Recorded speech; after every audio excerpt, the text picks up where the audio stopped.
नमस्कार, उत्तराखंड लाइव को स्वागत। आपके साथ मैं कादम्बरी। अभी संपूर्ण खबर।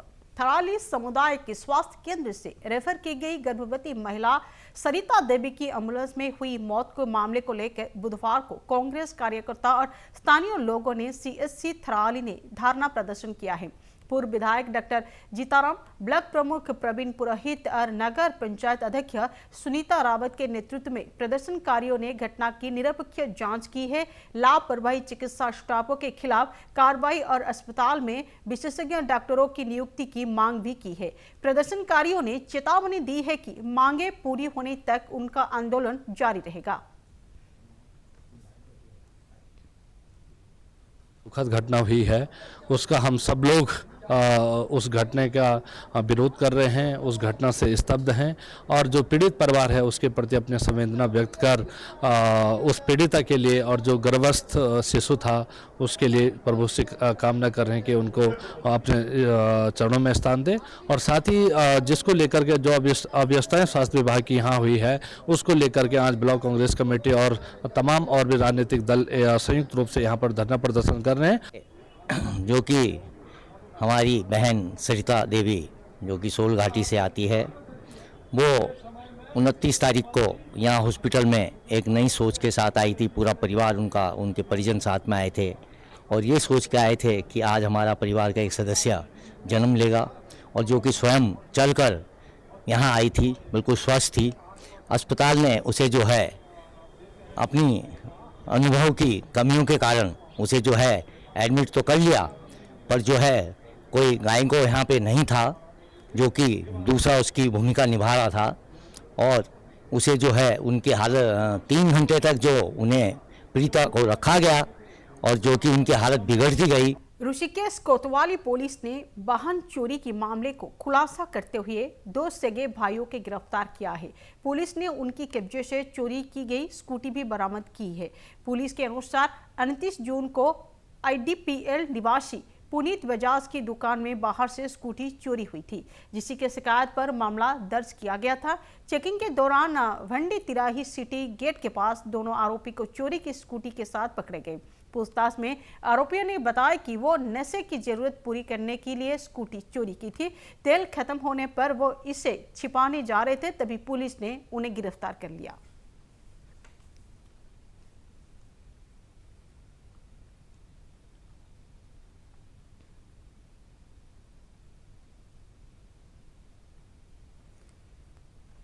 मानसून के दौरान संभावित बाढ़ आपदा से निपटने के लिए खटीमा तहसील प्रशासन ने सभी तैयारियों पूरी कर ली है। तहसील परिसरों में 24 घंटे की संचालित होने वाली कंट्रोल रूम स्थापित किया गया है, जबकि गांगी, मजोला, सिसाई, सुनपर और जंगल जोगीठेरी के बाढ़ चेकिया सक्रिय पर शिफ्टवारी कर्मचारियों की तैनाती की गई है। तहसीलदार वीरेंद्र सजवान ने बताया कि सूचना मिलते ही राहत और बचाव दल तत्काल मौके पर पहुंच गए। प्रशासन ने लोगों से अपील की है कि किसी भी आपदा संबंधी सूचना पर तुरंत कंट्रोल रूम या नजदीक बाढ़ चौकी से संपर्क करें।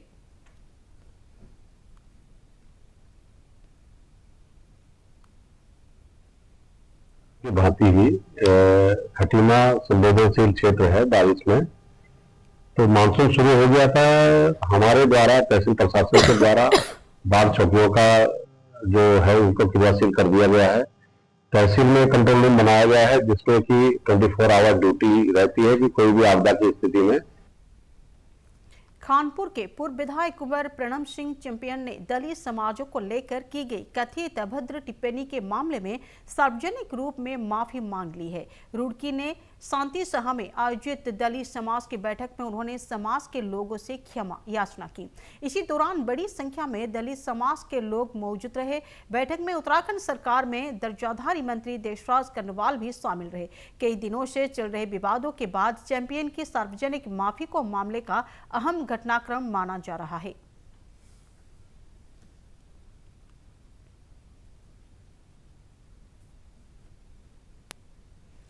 गणेशपुर टोल प्लाजा के घेराव की घोषणा के बाद उत्तर प्रदेश पुलिस ने ऐतिहासिक किसान नेताओं की रुड़की स्थित उनके कैंप कार्यालय पर हाउस अरेस्ट की दिया है। इसी के बाद पुलिस अधिकारियों और टोल प्लाजा प्रबंधन के साथ हुई बात में किसानों की अधिकांश मांगे पर सकारात्मक कार्रवाई की भरोसा दिया गया है।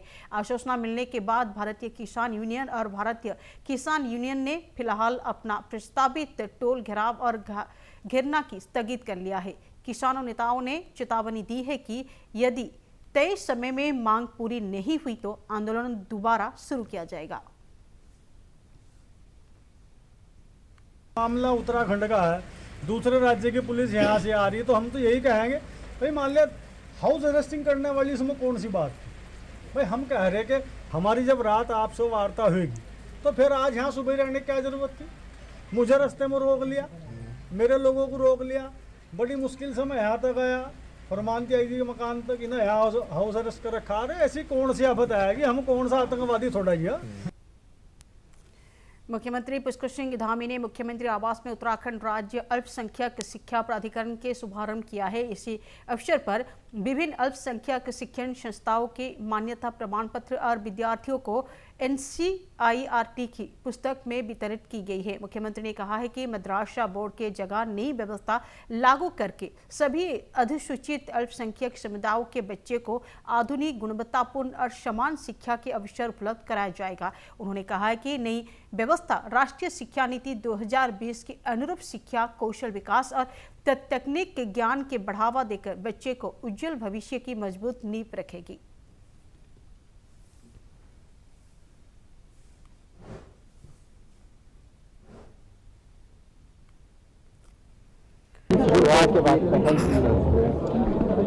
आज का दिन बहुत ही ऐतिहासिक दिन है उत्तराखंड राज्य की शिक्षा व्यवस्था के लिए।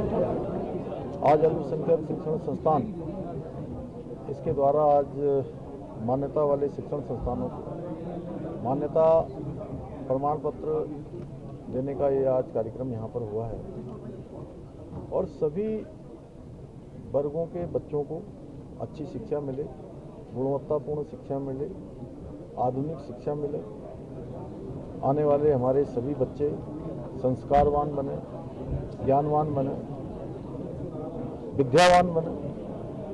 उसके निमित्त अल्पसंख्यक शिक्षा का प्राधिकरण बनाया गया है।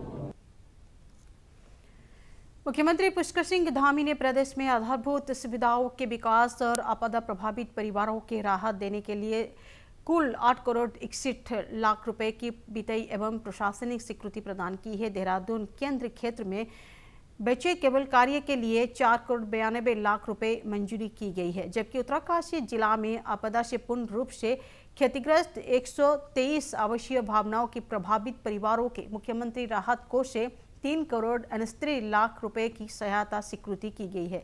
मुख्यमंत्री ने कहा कि सरकार आपदा प्रभावित परिवारों को समयबद्ध राहत और प्रदेश में आधारभूत सुविधाओं को मजबूत करने के लिए लगातार कार्य कर रही है।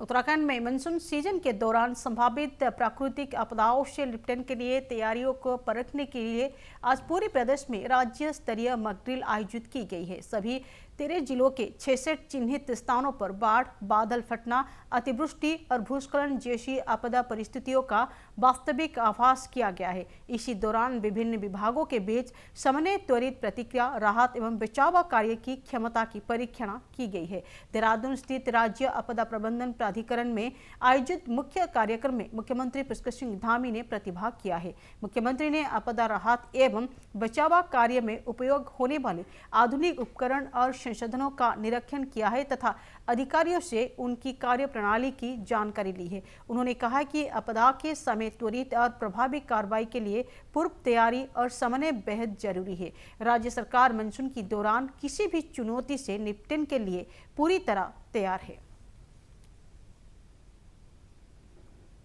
ये मानसून का सत्र हमारे लिए हमेशा बहुत चुनौतीपूर्ण होता है।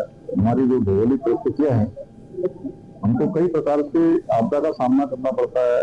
कहीं बादल पड़ते हैं, कहीं अगलौट जाता है, कहीं जल भराव होता है। तो इन सब स्थितियों से, परिस्थितियों से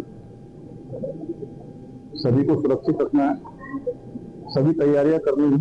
इसको लेकर आज राज्य के सभी 13 जनपदों में मानसून को देखते हुए देहरादून जिला प्रशासन ने तैयारियां तेज कर दी है। जिलाधिकारी डॉक्टर आशीष चौहान ने संबंधित विभागों के अधिकारियों के साथ बैठक करके व्यवस्थाओं की समीक्षा की है और QURT टीम सहित सभी अधिकारियों को ग्राउंड स्तर पर सतर्क रहने के निर्देश दिए हैं। उन्होंने कहा है कि सड़क, स्वास्थ्य, विद्युत, पेयजल और आपदा प्रबंधन समेत सभी विभागों किसी भी आपात स्थिति से निपटने के लिए पूरी तरह तैयार है। जिलाधिकारी ने संवेदनशील क्षेत्र में विशेष निगरानी रखने और किसी भी सूचना पर तत्काल कार्रवाई सुनिश्चित करने के निर्देश दिए हैं।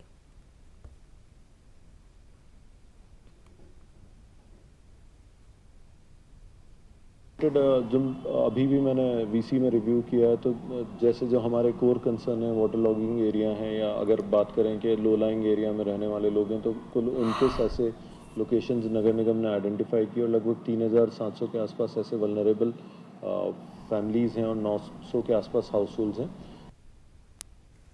मानसून की पहली बारिश के बाद देहरादून में कई स्थानों पर जल भराव और सड़कों पर पानी भरने की स्थिति को लेकर कांग्रेस ने सरकार पर निशाना साधा है। प्रदेश प्रवक्ता प्रतिमा सिंह ने आरोप लगाया कि पहली ही बारिश में सरकार की मानसून तैयारियां और गड्ढा मुक्त सड़कों के दावा का पोल खोल गई है। उन्होंने कहा कि शहर के कई इलाकों में जल भराव और खराब सड़कों के कारण लोगों के परेशानी का सामना करना पड़ा है और सरकार की दावा केवल कागज तक सीमित नजर आ रही है।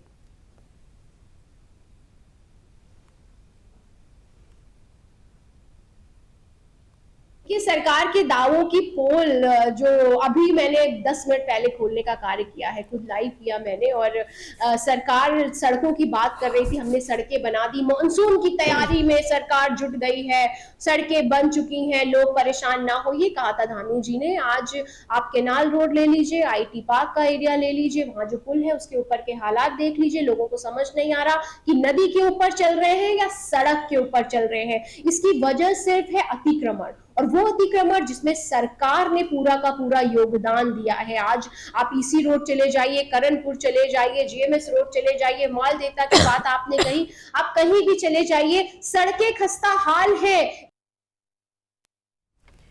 मुजफ्फरनगर के विशेष CBI अदालत ने 1994 के रामपुर तिराहे कांड से जुड़े फर्जी हथियारा बरामद की मामले में तत्कालीन थाना प्रभारी समेत 3 पुलिस कर्मियों को दोषी ठहराते हुए 1.5 साल की कठोर कारावास और जुर्माने की सजा सुनाई है। इस फैसले पर उत्तराखंड में राजनीतिक प्रतिक्रिया भी सामने आई है। भाजपा ने इसे न्याय की जीत बताते हुए दोषियों को सजा मिलने का स्वागत किया है, जबकि कांग्रेस ने कहा है कि यह उत्तराखंड आंदोलनकारियों के लंबे संघर्ष के बाद मिले न्याय है और दोषियों को सजा मिलना जरूरी था।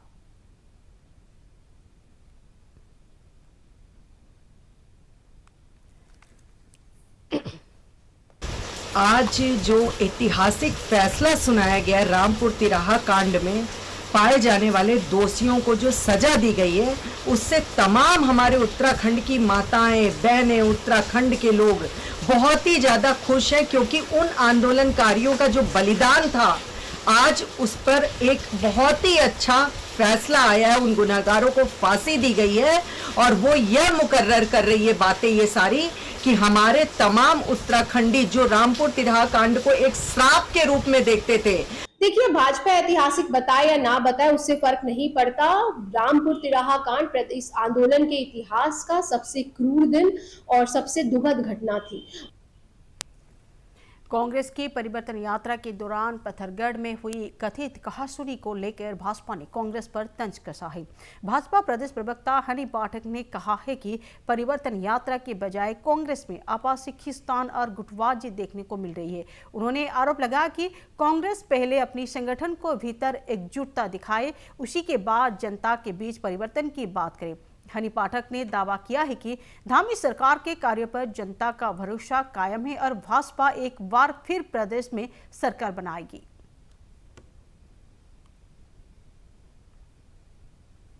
पिथौरागढ़ में जो कांग्रेस ने अपना एक सम्मेलन और एक बैठक करी थी परिवर्तन यात्रा को लेकर, उसमें साफ तौर पर यह लग रहा था वो परिवर्तन यात्रा ना होकर कुर्सी छीना झपटी सम्मेलन था। आप किस चीज का परिवर्तन कर रहे हैं? मुख्यमंत्री पुष्कर सिंह धामी के 4 जुलाई को 5 वर्ष पूरे होने को लेकर भाजपा इस ऐतिहासिक उपलब्धि बता रही है। भाजपा नेता और धर्मपुर विधायक विनोद चमेली ने कहा है कि धामी के नेतृत्व में समान नागरिक संहिता, सख्त नकल विरोधी कानून, महिलाओं को आरक्षण और भी कानून जैसे कई महत्वपूर्ण फैसले लिया गया है। उन्होंने दावा किया है कि जनता का भरोसा मुख्यमंत्री धामी पर कायम ही और आगामी विधानसभा चुनाव के बाद भी भाजपा की सरकार बनेगी। मैं तो वही है कि सोचते हैं कि धामी जी पूरे 5 साल तक मुख्यमंत्री नहीं रहे। अभी तो एनडी तिवारी जी का 5 साल का रिकॉर्ड तोड़ा है। अभी तो चुनाव फरवरी में है ना, तो धामी जी हमारे मुख्यमंत्री हैं, तो वो भी रिकॉर्ड तोड़ेंगे। 5 साल के बाद भी अतिरिक्त तो मुख्यमंत्री रहे, तो वो तो तिवारी जी को अवसर नहीं मिला। तो हर हाल में हम तिवारी जी का जो 5 साल लगातार मुख्यमंत्री बने रहने का रिकॉर्ड है वो तोड़ रहे हैं, हर दृष्टि से तोड़ रहे हैं। प्रदेश में 4 जुलाई से जन जन की सरकार जन जन के द्वारा अभियान का दूसरा चरण शुरू किया जाएगा। भाजपा प्रदेश अध्यक्ष महेंद्र भट्ट ने कहा कि इस अभियान के तहत सरकार आम जन के बीच पहुंचकर उनकी समस्याओं को समाधान करेगी और विभिन्न जन कल्याणकारी योजनाओं का लाभ उपलब्ध कराएगी। उन्होंने कहा कि मुख्यमंत्री पुष्कर सिंह धामी के 5 वर्ष पूरे होने के अवसर पर यह अभियान सरकार की जनसेवा और सुशासन की प्रतिबद्धता को आगे बढ़ाने का माध्यम बनाएगा। देखिए, सरकार हर समय पर जनता के द्वार, जनता के विकास, जनता के कार्यों के विषय को लेकर कार्यक्रम करती रहती है। हमने पहले भी ये कार्यक्रम लिए थे, इसका दूसरा चरण अभी हम कर रहे हैं और तीसरा चरण भी इसका हम भविष्य में करेंगे। विधानसभा चुनाव 2027 की तैयारियों के बीच भाजपा ने टिकट की दावेदारी को लेकर अनुशासनात्मक निर्देश जारी किए हैं। प्रदेश अध्यक्ष महेंद्र भट्ट ने कहा है कि सोशल मीडिया के माध्यम से दावेदारी करने या पार्टी के जनप्रतिनिधियों के खिलाफ सार्वजनिक बयानबाजी करने का अनुशासनहीनता माना जाएगा और ऐसे मामले में कार्रवाई की जाएगी। उन्होंने कहा है कि टिकट की दावेदारी के पार्टी में तय प्रक्रिया है जिसकी की पालन सभी कार्यकर्ताओं को करना होगा। वही भाजपा विधायक विनोद चमेली ने पार्टी के इस फैसले का स्वागत करते हुए इस संगठन हित में जरूरी बताएगा। जब किसी क्षेत्र से अधिक कार्यकर्ता अगर दावेदारी करते हैं, टिकट पाने की बात करते हैं, हमको मानना चाहिए कि उस क्षेत्र में हमारी लीडरशिप खड़ी है और हमारे पास उस स्तर की अच्छी लीडरशिप है। उसको मैं बड़े स्वस्थ परंपरा के तौर पे देखता हूं। लेकिन दावेदारी करते समय हमको अनुशासन की सीमाओं को भी समझना पड़ेगा कि हम वहां पर अगर कोई सिटिंग विधायक हैं, अगर उनके कामों पर प्रश्न चिन्ह खड़ा करते हैं, सरकार द्वारा जो काम किए जा रहे हैं उन पर कोई प्रश्न चिन्ह खड़ा करते हैं। टिकट की दावेदारी की एक प्रक्रिया है, उस प्रक्रिया को ही सबको अपनाना है। आज के सोशल मीडिया के युग में हर व्यक्ति अपनी दावेदारी सोशल मीडिया के माध्यम से करेगा। मैसूरी में 1 वर्षीय बच्चे की उपचार में मिलने के आरोप के बीच मौत का मामला सामने आया है। परिजनों का आरोप है कि सुबह अस्पताल पहुंचने पर उन्हें डॉक्टर नहीं मिले, जिसके बाद बच्चे को दूसरे अस्पताल ले जाएगा, लेकिन रास्ते में उसकी मौत हो गई। घटना के बाद परिजनों ने मैसूरी में स्वास्थ्य सुविधाओं की कमी और चिकित्साओं की उपलब्धि पर सवाल उठाया है। मामले ने स्थानीय स्वास्थ्य व्यवस्थाओं को लेकर गंभीर चिंताएं खड़ी कर दी है। मामला ये है, मेरे बेटे की बहुत तबीयत खराब थी। मैं सिविल पहुंची, बहुत देर में उन्होंने दरवाजा खोला। 5 बजे सुबह पहुंची, जब मैंने दरवाजा खटखटाया नहीं खोला, फिर मैंने धक्का मारा, दरवाजा खुल गया। मैंने उन लोगों से बोला, भैया मेरा भैया बहुत बीमार है, मेरे भैया का इलाज कर दो। उन्होंने बोला कि हाँ इमरजेंसी बंद है, इमरजेंसी में डॉक्टर नहीं है। मैंने बोला भैया कुछ तो सोचो, कुछ तो करो, घंटे 2 घंटे का इलाज कर दो, बाकी मैं देहरादून चली जाऊंगी। उन्होंने दरवाजा अंदर रूम का बंद कर लिया। मैं दरवाजा पीटती रही, खोलती रही, पर उन्होंने दरवाजा नहीं खोला। मैसूरी सिविल हॉस्पिटल एक रेफर सेंटर बन के रह चुका है। मैं आपको कल ही आप लोगों के माध्यम से मुझे पता लगा कि कैबिनेट मंत्री ने निरीक्षण किया और बहुत बड़ी बड़ी बातें कर रहे थे कि मसूरी में डायलिसिस। चारधाम उत्तराखंड में चारधाम यात्रा के दौरान अब तक 41,93,000 से अधिक श्रद्धालु चारधाम और हेमकुंड साहिब के दर्शन कर चुके हैं। पर्यटन मंत्री सतपाल महाराज ने बताया कि मानसून के बावजूद यात्रा सुचारू रूप से संचालित हो रही है। उन्होंने श्रद्धालुओं से यात्रा के दौरान जल्दबाजी से बचने, बीच बीच में विश्राम करने और मौसम की परिस्थितियों को देखते हुए सावधानी बरतने की अपील की है। साथ ही उन्होंने यात्रा को सफल बनाने में जुटे सभी विभागों और अधिकारियों के प्रयासों की सराहना की है।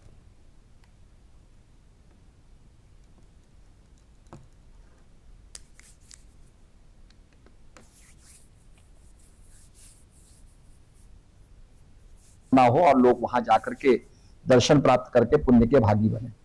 सबसे मेरा आग्रह यह होगा कि जो 60 से ऊपर के जो उम्र वाले हैं वो थोड़ा सा ब्रेक देते हुए, क्लाइमेटाइजेशन करते हुए जाएंगे, रास्ते में विराम देते हुए जाएंगे यात्रा को, तो उनकी यात्रा जो है और भी मैं समझता हूं कि हेल्थ पॉइंट ऑफ व्यू से ठीक रहेगी।